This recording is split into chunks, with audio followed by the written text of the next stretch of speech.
நலம் மிகு சிந்தையீர் வணக்கம். நாட்டின் உயர்வுக்குரிய முதன்மை கூறுகளில் ஒன்று இயற்கை வேளாண்மை. இன்றைக்கு பல்வேறு வகையான வேதிப்பொருட்களை பயன்படுத்தி விரைவாக எல்லாம் விளைய வேண்டும் என்கின்ற எண்ணத்தோடு செயல்பட்டு மண்ணின் தன்மையையும் அப்படி விளைகின்ற பொருட்களை உண்டு பயன்படுத்தி நம்முடைய உடல் நலத்தையும் நாம் நல்ல முறையிலே இன்றி ஆரோக்கியமற்ற நிலையிலே வைத்து கொண்டிருக்கின்றோம். மண்ணும் கெட்டு மனமும் கெட்டு வாழ்கின்றோம். இயற்கை வேளாண்மை சூழலுக்கும் சரி, நம்முடைய வாழ்வுக்கும் சரி, எந்தவிதமான எதிர்மறை விளைவுகளும் இன்றி நம்மை நல்ல முறையிலே பேணக்கூடியது, நல்வாழ்வுக்கு உதவக்கூடியது. நம்முடைய முன்னோர்களாகட்டும், இன்றைக்கும் நாம் பார்க்கின்ற 100 வயதுக்கு மேற்பட்ட பெரியவர்களாகட்டும், நல்ல திடமான உடல் கட்டோடும் உழைக்கக்கூடிய ஆற்றலோடும் இருக்கின்றார்கள் என்று சொன்னால் அதற்கு காரணம் அவர்களுடைய உணவு முறை. இயற்கையாக விளைந்த, இயற்கை வேளாண்மையின் மூலம் விளைந்த நல்ல உணவுப் பொருட்களை அவர்கள் பயன்படுத்தினார்கள்.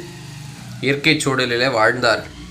எந்திரமயமாக விட்ட இந்த உலகிலே நாம் அதற்கு மாறாக நடந்து கொண்டிருக்கின்றோம். இயற்கை விஞ்ஞானி நம்மாழ்வார் ஐயா பல்வேறு உரைகளிலே பதிவு செய்திருக்கின்றார். பல வகையான வழிகளை அவர் போன்றவர்கள் நமக்கு சொல்லியிருக்கின்றார்கள். நம்முடைய முன்னோர்கள் நமக்கு வழங்கி இருக்கின்றார். அதையெல்லாம் சிந்தித்தோம் என்று சொன்னால் இயற்கை வேளாண்மையை மீட்டு கொண்டு வர முடியும். அதை பொறுத்த வரைக்கும் இன்றைக்கு நமக்கு இருக்கிற ஒரே ஒரு கவலை என்னவென்றால், விரைவாக எல்லாம் வேண்டும் என்கின்ற நிலையிலே இயற்கை வேளாண்மை மெல்லத்தானே எல்லாம் தரும்.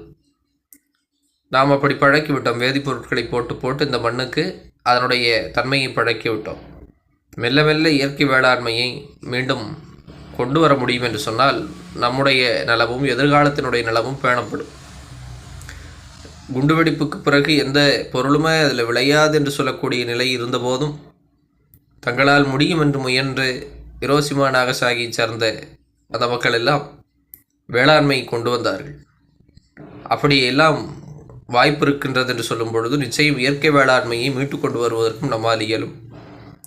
வேளாண்மை நம்முடைய பண்பாடு. அவர் கல்ச்சர் இஸ் அக்ரிகல்ச்சர் என்று பட்டேல் சொன்ன பதிவை சில தினங்களுக்கு முன் நாம் சிந்தித்திருந்தோம். இப்படியெல்லாம் இருக்கின்ற வாய்ப்பை பயன்படுத்தி இயற்கை வேளாண்மையை மீட்டு கொண்டு வர ஒவ்வொருவரும் சிந்திக்க வேண்டும். சிந்திப்போம். வாழ்க வளமுடன். வணக்கம்.